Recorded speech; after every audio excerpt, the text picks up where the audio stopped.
Hi guys, samahan niyo nga po pala ako ng A Day in My Life. So yun nga, dahil medyo mahina kasi naulan dito sa amin. Naglinis na rin po pala ako dyan. At ayun nga guys, naglilinis na rin po pala ako ng aking kamang pinaghigaan. At dahil alam ko nahihirapan kayo, ililipat ko sana kayo. Kaso, baka mahulog yung phone ko. Kaya pinas-forward ko na lang.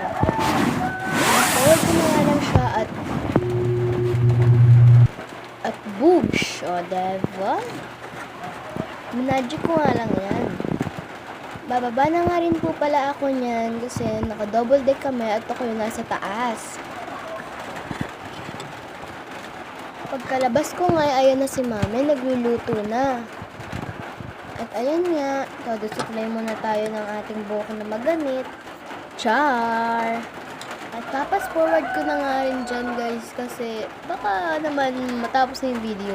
At ayun nga, tapos na mag-herba naman tayo. Boosh! Sabi sa inyo guys magic lang yung katapat niyan. At tara nga guys, kukuha tayo ng toothbrush sa ating CR. Kasi nga, magtutoothbrush tayo pero hindi sa CR naman, kundi sa labas guys. Doon ako sa labas namin magtutungga. Ito naman mga paboy, ayan na. Doon ka sa tunggaan na yan. O, di ba ang lakas ng hangin dito sa amin? Para nga may bagyo. At ayun nga, kung nakita nyo nga yung tunggaan, ay doon nga po pala ako magtutoothbrush. At ayun nga, magtutoothbrush na nga rin po pala tayo. Char! Babasahin ko nga muna dyan po pala yung toothbrush ko.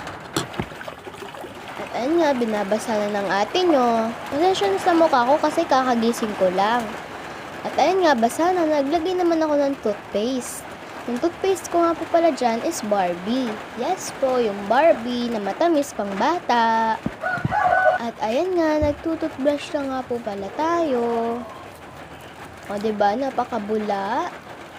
Dapat din kayo nagtutoothbrush kayo pagkagising nyo. Kasi, baka umano yung ngipin nyo, baka manilaw. Ayun nga, toothbrush muna tayo.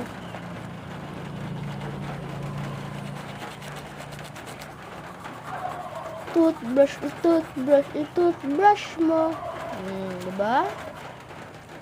At ayun nga, tapos ako pala magtoothbrush at maghilamos. Yun lang guys, bye-bye!